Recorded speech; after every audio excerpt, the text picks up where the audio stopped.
Most common misunderstandings participants have of their NDIS plan.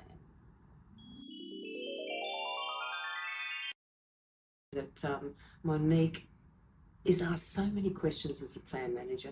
We thought we'd go through what are the most common questions she gets asked as a plan manager.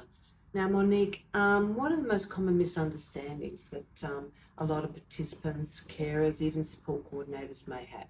I would say there are many, but I would say that checking the details of your plan would be the most important, and ensuring that the things that you're wanting to claim and the services that you're wanting to receive are things that are funded within your plan, because the last thing we want is someone left holding the bill. And if you're unsure, you can always ring your support coordinator or ring us and check, or even call the NDIS yourself. What if someone is unsure if something can be claimed at all? What would you normally ask for or require? Yeah, so a lot of people will send us a quote, and we can have a look at that and see that if it is something that's funded within their plan. The cost will come into it depending on how much it costs. It can determine where in the plan it can come from, and even if you've got the funding for that. And if all is okay, then we would request a tax invoice, because the NDIS won't process quotes. But we can have a look at it and let you know. We could call the NDIS on your behalf and ask if it's something that that is or isn't funded in your plan. And if it isn't, it's never a hard no. You can always ring the NDIS yourself or ask your LAC, and you can submit some recommendations and quotes and ask for approval that way. Mm-hmm. I find that a lot of participants want to purchase an item that's not outlined in their plans. So again, what would you do there? More of the same, really. If it's not included in your plan, it may need approval. Mm-hmm. We would know, we would be able to tell you whether it's something that we can put through, and sometimes it might be as simple as getting a letter of recommendation from an occupational therapist or an allied health professional. Mm-hmm.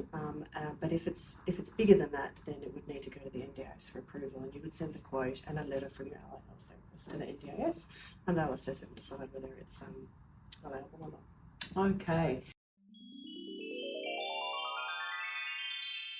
And another common question too is, do we as plan managers require service agreements? What would you recommend?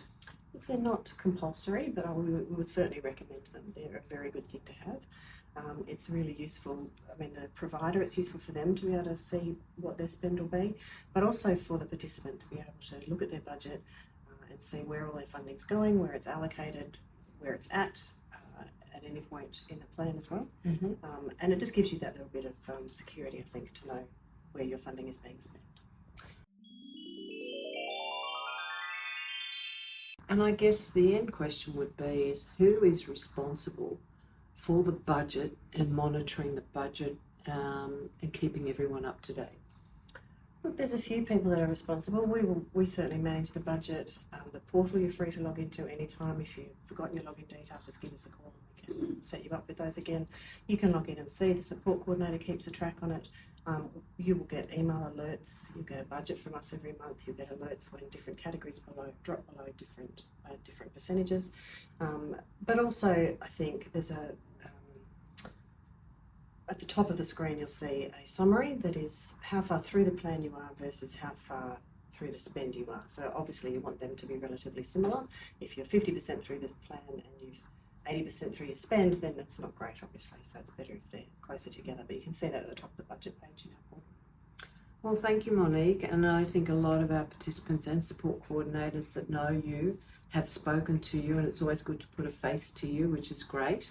And one thing you will get with Plan Manager Assist is you ring, you get a call straight back if we're not answering the phone, or email us, and the response is instantaneous. So thank you.